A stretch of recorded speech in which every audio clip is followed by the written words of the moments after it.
ঝালকাঠিতে হামলার শিকার হয়ে থানায় আশ্রয় নেয়ার পর গ্রেপ্তার হলেন সাবেক এমপি শাহজাহান ওমর। কাঠালিয়ায় বিএনপি অফিসে হামলার মামলায় তাকে গ্রেপ্তার দেখানো হয়েছে। এর আগে প্রায় ৩ মাস পর নিজ এলাকায় যাওয়ার পথে হামলার শিকার হন বিএনপি ছেড়ে আওয়ামী লীগে যোগ দেয়া শাহজাহান ওমর। ভাঙচুর চালানো হয় তার গাড়িতে। এই সময় গাড়ির গ্লাস ভেঙে আহত হন শাহজাহান ওমর ও তার গাড়ি চালক। ঘটনার পর তিনি থানায় যান। এই খবর ছড়িয়ে পড়লে তাকে গ্রেপ্তারের দাবিতে বিক্ষোভ মিছিল করেন ছাত্রদল ও যুবদলের নেতাকর্মীরা।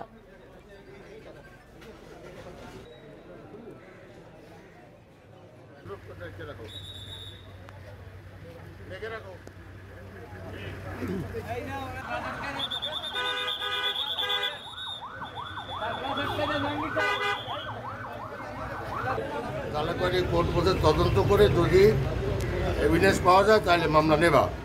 তদন্ত করে গত 2 মাসে কোনো মামলা হয় নাই। কালকে আমি বরিশালে আছি, আজকে রাত্রে তোরা মামলা হয়েছে। This has nothing to do with politics. আপনার স্বাধীনতা আছে, আজকে জামাত করবেন, কালকে করবেন হাত পাকা। চট্টগ্রামের শেখ হাসিনা সহ আওয়ামী লীগের ১৮৭ জনের বিরুদ্ধে মামলা করেছেন যুবলীগ কর্মী কফিল উদ্দিন। অথচ বাদী নিজেই 4 মামলার আসামি ছিলেন। বৈষম্য বিরোধী আন্দোলনে গুলিবর্ষণকারী ও অস্ত্র সরবরাহকারী হিসেবে অভিযুক্ত যুবলীগ নেতা হেলাল আকবরের অনুসারী। কফিলের করা মামলায় আসামিদের মধ্যে আছেন তার বিরুদ্ধে মামলা করা সেই শিক্ষার্থী সহ ২৭ পুলিশ কর্মকর্তাও। সবচেয়ে বেশি আগে 10টা নাম দিত, 50টা বেনামি দিত, কিন্তু এখন হচ্ছে কি জনগণ দিচ্ছে। মঙ্গলবার স্বরাষ্ট্র উপদেষ্টা যখন উদ্দেশ্য প্রণোদিত মামলা নিয়ে কথা বলছিলেন, সে সময় চট্টগ্রাম আদালতে মামলা করেন কফিল উদ্দিন। বিষয়টি জানাজানির পর সরগরম হয়ে ওঠে সামাজিক যোগাযোগ মাধ্যম। কারণ এই কফিল আওয়ামী সরকার পতনের আগে সরব ছিলেন যুবলীগের ব্যানারে। নিজের আধিপত্য বজায় রাখতে উঠা বসা করতেন নগর যুবলীগের চিহ্নিত ক্যাডারদের সঙ্গে। ছিনতাই, মাদক ও অস্ত্র আইনে 4টি মামলা রয়েছে কফিলের বিরুদ্ধে। একাধিকবার গ্রেপ্তারও হন তিনি। গত 10 নভেম্বর বৈষম্য বিরোধী আন্দোলনে হামলার ঘটনায় আহত শিক্ষার্থী রায়ানের করা মামলায় 23 নম্বর আসামি কফিল। সেই কফিল বাদী হয়ে সাবেক প্রধানমন্ত্রী শেখ হাসিনা সহ 187 জনের বিরুদ্ধে মামলা করেন চট্টগ্রামের আদালতে। আহত শিক্ষার্থী রায়ানকেও করেন তার মামলার আসামি। সামাজিক যোগাযোগ মাধ্যমে আলোচনার ভেতর গা ঢাকা দিয়েছে কফিল। তবে গত সরকারের সময় ক্ষতিগ্রস্ত হওয়ার দাবি করেন তিনি। আশা ছিল একটা ভালো একটা বিচার ওরা অবশ্যই পাবে। সেই জায়গায় যখন শেখ হাসিনা যখন প্রধানমন্ত্রী যখন একটা ব্রিফিংয়ে যখন ছাত্রদেরকে নিয়ে যখন একটা রাজাকার বলে ব্যাখ্যা করে, তখন এরপর থেকে ছাত্ররা আরও এটার প্রতি কি বিরোধিতার পক্ষে চলে যায়। জুলাই হামলায় আহত ও নিহতদের তথ্য সংরক্ষণ ও গবেষণায় সম্পৃক্ত স্বেচ্ছাসেবী সংগঠন রেড জুলাইয়ের তথ্য ভাণ্ডারে আন্দোলনে আহত হিসেবে নাম আছে কফিলের। তবে কফিলের নাম বাদ দেয়া হয়েছে বলে জানিয়েছে সংস্থাটি। টাকা পয়সা হয়তো চাইছে, হ্যাঁ, এই ধরনের কোনো কথা আমাদের সাইটকে ইউজ করে যাতে এরকম কোনো কিছু করতে না পারে, সেই জন্য আমরা এই সিদ্ধান্তটা নিয়েছি। কফিল উদ্দিনের দায়ের করা মামলাটি আমলে নিয়ে পিবিআইকে তদন্তের নির্দেশ দিয়েছে আদালত। অনুপম শীল, ইন্ডিপেন্ডেন্ট নিউজ, চট্টগ্রাম। ছাত্র জনতার অভ্যুত্থানে রাষ্ট্র পুনর্গঠনের যে সুযোগ এসেছে তা কাজে লাগাতে সরকার বদ্ধপরিকর। আর এই লক্ষ্যে বিশ্বের সব দেশের সঙ্গে সুসম্পর্কে আগ্রহ জানিয়েছেন প্রধান উপদেষ্টা ডক্টর মোহাম্মদ ইউনূস। সকালে সশস্ত্র বাহিনী দিবসের শিখা অনির্বাণে শ্রদ্ধা জানিয়ে এসব কথা বলেন তিনি।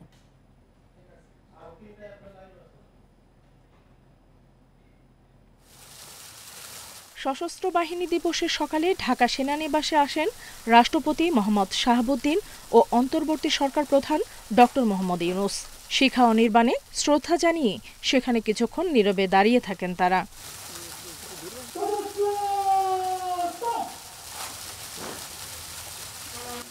এরপর শ্রদ্ধা জানান 3 বাহিনীর প্রধানরা। পরে সেনানিবাসে সশস্ত্র বাহিনী বিভাগে নিজের নির্ধারিত কার্যালয়ে আসেন প্রধান উপদেষ্টা। 3 বাহিনীর প্রধানের সঙ্গে করেন কুশল বিনিময়। এ সময় প্রধান উপদেষ্টা বলেন, ছাত্র জনতার আত্মত্যাগে রাষ্ট্র পুনর্গঠনের যে সুযোগ এসেছে তা কাজে লাগাতে অঙ্গীকারবদ্ধ তার সরকার। নতুন বাংলাদেশ গড়ার যে সুযোগ ছাত্র জনতার সাহস ও আত্মত্যাগের বিনিময়ে আমরা সম্প্রতি অর্জন করলাম, সেটাকে কাজে লাগিয়ে আমাদের সুন্দর ও সমৃদ্ধশালী ভবিষ্যৎ গড়তে হবে। বীর মুক্তিযোদ্ধা, শহীদ, আহত এবং জীবিত ছাত্র জনতার কাছে আমরা প্রতিজ্ঞাবদ্ধ থাকতে চাই। আর এ লক্ষ্যে বিশ্বের সব দেশের সঙ্গেই কাজ করতে আগ্রহী অন্তর্বর্তী সরকার। এতে গুরুত্ব পাবে জলবায়ু পরিবর্তনের প্রভাব মোকাবিলা ও বৈশ্বিক শান্তি প্রতিষ্ঠা। আমরা সকল রাষ্ট্রের সঙ্গে বন্ধুত্ব বজায় রাখব। আমাদের পররাষ্ট্রনীতির ভিত্তি হবে পারস্পরিক সম্মান, আস্থা, বিশ্বাস ও সহযোগিতা। জলবায়ু সংকট মোকাবেলায় এবং বৈশ্বিক শান্তি অর্থনীতি সুসংহতকরণে আমাদের একত্রে কাজ করতে হবে। এর আগে আর্মি মাল্টিপারপাস কমপ্লেক্সে খেতাবপ্রাপ্ত বীর মুক্তিযোদ্ধা ও স্বজনদের সংবর্ধনা অনুষ্ঠানেও যোগ দেন অন্তর্বর্তী সরকার প্রধান। নুরসেলিনা শিউলি, ইন্ডিপেন্ডেন্ট নিউজ, ঢাকা। আন্তর্জাতিক অপরাধ ট্রাইব্যুনালের চিফ প্রসিকিউটরের বিশেষ পরামর্শক হচ্ছেন টবি ক্যাডম্যান। তিনি লন্ডন ভিত্তিক গার্নিকা 30 নেভেন ল ফার্মের যুগ্ম প্রধান। গতরাতে সামাজিক যোগাযোগ মাধ্যম এক্সে এক পোস্টে এই তথ্য নিশ্চিত করেন টবি ক্যাডম্যান। এর পরপরই গার্নিকার এক্স হ্যান্ডেল থেকে এই নিয়ে 3টি পোস্ট দেয়া হয়। তাতে ক্যাডম্যানের স্পেশাল প্রসিকিউটোরিয়াল অ্যাডভাইজার নিয়োগের কথা উল্লেখ করে বলা হয়, ট্রাইব্যুনাল সংক্রান্ত সব বিষয়ে চিফ প্রসিকিউটরকে পরামর্শ দেয়াই হবে তার কাজ। আন্তর্জাতিক অপরাধ ট্রাইব্যুনালে যখন ৭১-এর মানবতা বিরোধী অপরাধের বিচার চলছিল, তখন অভিযুক্তদের পক্ষের আইনজীবী হয়ে বাংলাদেশে আসতে চেয়েছিলেন এই ব্রিটিশ আইনজীবী। তবে তখন তাকে আটকে দেওয়া হয়।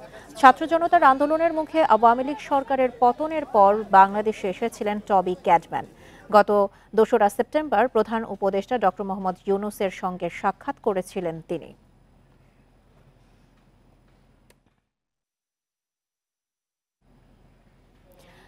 বিচারিক শুদ্ধতার জন্য আন্তর্জাতিক অপরাধ ট্রাইব্যুনালে অন্তর্বর্তীকালীন আদেশের বিরুদ্ধে আপিলের বিধান রাখা হয়েছে বলে জানিয়েছেন আইন উপদেষ্টা ডক্টর আসিফ নজরুল।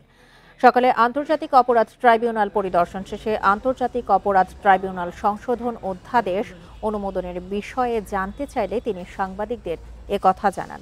এ সময় তিনি আরও বলেন, বিচারের শুদ্ধতার জন্য কোনো রাজনৈতিক দল নিষিদ্ধের বিধান ট্রাইব্যুনাল অধ্যাদেশে রাখা হয়নি।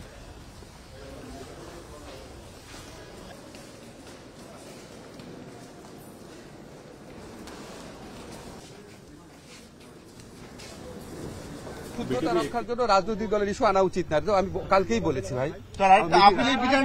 আপিলের অনুমতি রাখা হয়েছে অন্তর্বর্তীকালীন আদেশের বিরুদ্ধে, বিচার বিলম্বিত করার সামিল কিনা অনেকেই মনে করছেন এটা কোনো চক্রান্ত, মানে জুলাই আগস্টের বিপ্লবের সাথে এটা বিচারের শুদ্ধতার জন্য করা হয়েছে এবং খুব সীমাবদ্ধ ক্ষেত্রে।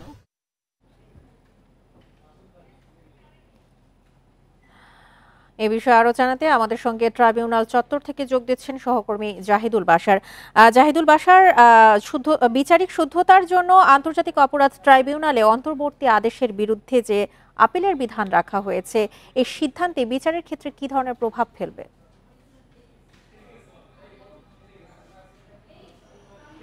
দেখুন, মূলত এই এতদিন যে আইনে বিচার হয়েছে 1973 সালের যে আন্তর্জাতিক অপরাধ ট্রাইব্যুনালের অ্যাক্ট, যেটি সেই আন্তর্জাতিক অপরাধ আইনের ক্ষেত্রে এখন পর্যন্ত একটি বিশেষ দিক ছিল যে এখানকার যে অন্তর্বর্তীকালীন বিভিন্ন আদেশ দেওয়া হতো, যেমন এর আগে জামাত এবং বিএনপি নেতাদের বিচার করা হয়েছে এই ট্রাইব্যুনালে, সেখানে কোনো অন্তর্বর্তীকালীন আদেশের বিরুদ্ধে কিন্তু উচ্চ আদালতে যাওয়ার কোনো সুযোগ ছিল না। অর্থাৎ অন্তর্বর্তীকালীন আদেশ বলতে এখানে মূলত যে বিষয়টি ছিল যে ট্রাইব্যুনাল থেকে চূড়ান্ত রায় দেওয়ার পরে সে রায় যাই হোক, সেই রায়ের বিরুদ্ধে আসামিপক্ষ চাইলে তিনি আপিলেট ডিভিশনে যেতে পারতেন। এখন যেটি হচ্ছে, ধরেন কাউকে জামিন চাওয়া হলো, তিনি জামিন পেলেন না, সেখান থেকে তিনি এই জামিন না পাওয়ার পিছনে এর বিরুদ্ধে কিন্তু এখন অ্যাপিলেট ডিভিশনে আসতে পারবেন। আগে এই সুযোগটি ছিল না। অর্থাৎ এখন যেটি আইনজীবীরা বলছেন যে এই সুযোগটি দেওয়ার ফলে বিচার প্রার্থীর অর্থাৎ আসামিদের ক্ষেত্রে তার আইনি সুযোগ সুবিধা পাওয়ার ক্ষেত্রটা অনেক বৃদ্ধি পেল এবং ন্যায় বিচার নিশ্চিতের পথটা আরও সুগম হলো। তবে এক্ষেত্রে আরেকটি বিষয় আছে, সেটি হলো বিচারের দীর্ঘসূত্রতা হতে পারে, কারণ অনেক আদেশের বিরুদ্ধে এভাবে যদি অন্তর্বর্তীকালীন আদেশের বিরুদ্ধে আপিলে যাওয়ার সুযোগ নেন আসামিরা, সেক্ষেত্রে সেই আদেশের জন্য অপেক্ষা করতে হবে, আপিল বিভাগ কি আদেশ দেয় সেজন্য অপেক্ষা করতে হবে। সুতরাং সেই সব বিষয়গুলো নিয়েই কিন্তু বিভিন্ন সময় বিচার কাজে বিঘ্ন সৃষ্টি হবে, এটি খুব স্বাভাবিক। কিন্তু তারপরও আমি অনেকগুলো আইনজীবীর সাথে কথা বললাম, অনেকজনের সাথে, তারা বলছেন যেহেতু এটি হচ্ছে কত সময় লাগলো একটি বিচার প্রক্রিয়া শেষ করতে সেটি নয়, মূলত যে বিষয়টি দেখতে হবে সেটি হচ্ছে যে এই বিচারের ক্ষেত্রে ন্যায় বিচার নিশ্চিত করা হয়েছে কিনা। ট্রাইব্যুনাল চত্বর থেকে জানাচ্ছিলেন আমাদের সহকর্মী জাহিদুল বাশার। ডিসেম্বরের মাঝামাঝি ভারতের পররাষ্ট্র সচিব বিক্রম মিস্ত্রির নেতৃত্বে ঢাকা সফরে আসছে দেশটির এফওসি সংক্রান্ত প্রতিনিধি দল। বাংলাদেশ ভারত ফরেন অফিস কনসালটেশনের পরবর্তী পর্বে যোগ দেবেন তারা। একে দুদেশের মধ্যে সম্পর্ক স্বাভাবিক করার প্রচেষ্টারই ইঙ্গিত মনে করছে ঢাকা। পররাষ্ট্র উপদেষ্টা মোহাম্মদ তৌহিদ হোসেন রাষ্ট্রীয় সংবাদ সংস্থা বাসসকে বলেন, তার বিশ্বাস ঢাকা দিল্লির স্বাভাবিক দ্বিপাক্ষিক সম্পর্কের দিকে অগ্রসর হচ্ছে। এফওসি হবে সে পথে প্রথম পদক্ষেপ। এরই মধ্যে দুপক্ষই সম্পর্ক উন্নয়নের প্রতিশ্রুতি ব্যক্ত করেছে উল্লেখ করে তৌহিদ হোসেন বলেন, ভারতের সঙ্গে সম্পর্ককে ঢাকা যেমন গুরুত্বপূর্ণ মনে করে, ভারতের জন্য তা ব্যতিক্রম নয়। এফওসিতে বাংলাদেশ প্রতিনিধি দলের নেতৃত্ব দেবেন পররাষ্ট্র সচিব মোহাম্মদ জসিমউদ্দিন। দলটিতে ঐতিহ্যগতভাবে স্বরাষ্ট্র, বাণিজ্য, পানি সম্পদ ও খাদ্যের মতো গুরুত্বপূর্ণ মন্ত্রণালয়ের ঊর্ধ্বতন কর্মকর্তারা অন্তর্ভুক্ত রয়েছেন। এই সফরে ভারতের পররাষ্ট্র সচিব পররাষ্ট্র উপদেষ্টা তৌহিদ হোসেনের সঙ্গে সৌজন্য সাক্ষাৎ করবেন বলে আশা করা হচ্ছে। রাজধানীর রায়েরবাজারে বন্ধ থাকা মুক্তি সিনেমা হলে অভিযান চালিয়ে 4000-এর বেশি নকল বই জব্দ করেছে পুলিশ, যার আনুমানিক বাজার মূল্য 10 কোটি টাকা। এসব বইয়ের মধ্যে আছে জনপ্রিয় কথা সাহিত্যিক হুমায়ুন আহমেদ, আহমেদ ছফা সহ নামি দামি লেখকদের বই। বুধবার রাতে এই অভিযান চালানো হয়। পুলিশ বলছে অভিযুক্ত ছাপাখানার মালিকের বিরুদ্ধে কপিরাইট আইনে মামলা হবে। রাজধানীর রায়েরবাজারের মুক্তি সিনেমা হল দীর্ঘদিন ধরে সিনেমা প্রদর্শন বন্ধ। এই সুযোগে সিনেমা হলের ভেতরে মূল প্রকাশক, লেখক ও পরিবেশকের অনুমতি ছাড়াই বই ছাপিয়ে তা বিক্রি করছেন মানিক নামের এক ব্যক্তি। প্রকাশকদের তথ্যের ভিত্তিতে ছাপাখানায় অভিযান চালায় পুলিশ। এ সময় হুমায়ুন আহমেদ, আহমেদ ছফা সহ বিখ্যাত লেখকদের জনপ্রিয় বই ছাপানো নকল বই পাওয়া যায়। একাদশ ও দ্বাদশ শ্রেণীর পাঠ্য বইও মিলে। প্রকাশকরা বলছেন, নিম্নমানের কাগজে ছাপিয়ে বা ফটোকপি করে অবিকৃত প্রচ্ছদে বিক্রি হচ্ছে সব বই। এ বিষয়ে পাঠকদের আপত্তি না থাকলেও ব্যবসায়িকভাবে ক্ষতিগ্রস্ত হচ্ছেন প্রকাশকরা। এখানে মিনিমাম 200 প্রকাশনী, হেন কোনো প্রকাশনী নাই, হেন কোনো জনপ্রিয় বই নাই যা সে নকল করে না। সরকারি বই থেকে শুরু করে ক্লাস 6, 7, 8-এর বই থেকে শুরু করে যে নকল করে তার নাম হচ্ছে মানিক। ট্যাক্স পেয়ার অর্থাৎ ট্যাক্স দিয়ে সরকারিভাবে আমরা সব কিছু করে আসছি। আমরা কোনো ধরনের প্রফিট করতে পারি না। আমরা রাস্তায় হাঁটি, আমাদের চোখের সামনে দোকানদাররা ডুপ্লিকেট বই মানে পাইরেসি বই সেল করে আমরা টাকায় থাকা ছাড়া আমাদের কোনো উপায় থাকে না। পুলিশ বলছে অভিযুক্ত মানিকের বিরুদ্ধে কপিরাইট আইনে মামলা হবে। অভিযানে 4টি প্রকাশনীর 1000-এরও বেশি বই জব্দ করা হয়েছে। কারখানার যে মালিক যে আপনাগুলো তৈরি করতেছে, সে যদি বৈধ কাগজপত্র দেখাইতে পারে যে না সরকারি তার অনুমোদন দিচ্ছে বা এত কপি তার হয়তো বা সাপ্লাই দেওয়ার জন্য বলছে, বৈধ কাগজপত্র দেখাইতে পারে দ্যাটস এনাফ। আর যদি আপনার বৈধ কাগজপত্র দেখাইতে না পারে, আমি কিন্তু স্যাম্পল স্বরূপ নিয়ে যাচ্ছি সরকারি বই, তো যদি এটা যদি বৈধ কোনো কাগজপত্র দেখাইতে না পারে তাহলে আমরা তো সব জব্দ করবো। প্রকাশকদের দাবি, লেখককে সম্মানী দিয়ে পাণ্ডুলিপি কেনার পর হাজার হাজার টাকা বিনিয়োগ করেও খরচ উঠাতে পারছেন না তারা। এর প্রধান কারণ নকল বই পাওয়া যায় কম দামে। আল আমিন হোসেন, ইন্ডিপেন্ডেন্ট নিউজ, ঢাকা।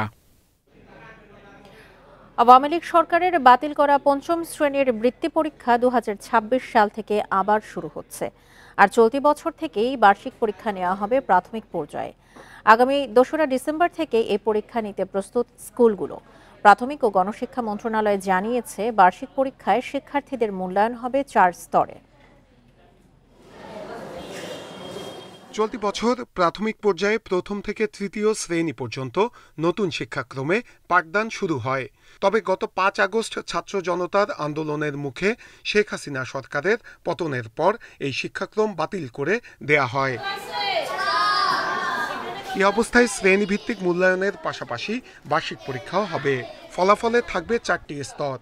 এর মধ্যে 39 নম্বর পর্যন্ত সহায়তা প্রয়োজন স্তর, 40 থেকে 59 পর্যন্ত সন্তোষজনক, 60 থেকে 79 পর্যন্ত উত্তম এবং 80 থেকে 100 নম্বর পর্যন্ত অতি উত্তম স্তর। এদিকে আগের শিক্ষাক্রমের ভিত্তিতে 2026 সালে পঞ্চম শ্রেণীর বৃত্তি পরীক্ষা হবে। এখন যেহেতু আমরা 2010 এবং 11 জাতীয় শিক্ষাক্রম রূপরেখায় আমরা ফিরে যাচ্ছি প্রয়োজনীয় অভিযোজন সাপেক্ষে বা পরিমার্জন সাপেক্ষে, এবং এর সাথে মিল রেখে আমরা প্রাথমিক বৃত্তি পরীক্ষা নেওয়ার জন্য প্রাথমিকভাবে সিদ্ধান্ত গৃহীত হয়েছে। বাট এটি এই বছর আমরা কার্যকর করব না, কারণ আমাদের ক্লাস 4 এবং 5-এর পাণ্ডুলিপি আরও পরিমার্জন হবে। শিক্ষকরা জানিয়েছেন এরই মধ্যে বার্ষিক পরীক্ষার প্রস্তুতি নেওয়া হয়েছে, সিলেবাসও শেষ পর্যায়ে। এই বিষয়ে আমাদের নির্দেশনা অলরেডি চলে এসেছে, আর 2 তারিখ থেকে এটার এক্সামটা শুরু হবে। সেকেন্ড টার্ম থেকেই মোটামুটি এটা নিয়ে আমরা প্রস্তুত ছিলাম। বিগত সরকারের মতো বারবার সিদ্ধান্ত পরিবর্তন না করে যথাযথ গবেষণার তাগিদ দিচ্ছেন শিক্ষা গবেষকরা। কম্পিটেন্সিগুলো তারা অ্যাচিভ করার কথা সেগুলো তারা অর্জন করছে না অধিকাংশ ক্ষেত্রেই, এবং এটা যেমন সংখ্যার দিক থেকে ঠিক তেমনিভাবে স্টুডেন্ট যদি আপনি ধরেন গ্রাম শহর বিভিন্ন সাবজেক্ট বিভিন্ন ক্ষেত্রে এগুলো কিন্তু এক ধরনের গ্যাপ রয়ে গেছে। তো এখন এই গ্যাপটা ফুলফিল করাটা হলো আপনার মূল টার্গেট। এদিকে 2026 সালের জন্য প্রাথমিকের শিক্ষাক্রমে পরিবর্তন আনার কাজ শিগগির শুরু হবে বলেও জানিয়েছে মন্ত্রণালয়। নূরে আলম, ইন্ডিপেন্ডেন্ট নিউজ, ঢাকা। ঝালকাঠি 1 আসনের আওয়ামী লীগের সাবেক সংসদ সদস্য শাহজাহান ওমর গ্রেপ্তার হয়েছে। এর আগে রাজাপুর থানায় বিক্ষোভ করে যুবদল ছাত্রদলের নেতাকর্মীরা। এ নিয়ে ঝালকাঠি থেকে যোগ দিচ্ছেন সহকর্মী আব্দুর রহিম রেজা। রেজা, এর আগে আমরা দেখেছি যে যুবদল ছাত্রদলের নেতাকর্মীরা বিক্ষোভ করেছিল এবং শাহজাহান ওমরকে পরবর্তীতে গ্রেপ্তারও করা হয়েছে। এখন সেখানকার পরিস্থিতি কেমন দেখছেন, আর যারা এখন পর্যন্ত বিক্ষোভ করছেন তারা কি বলছেন?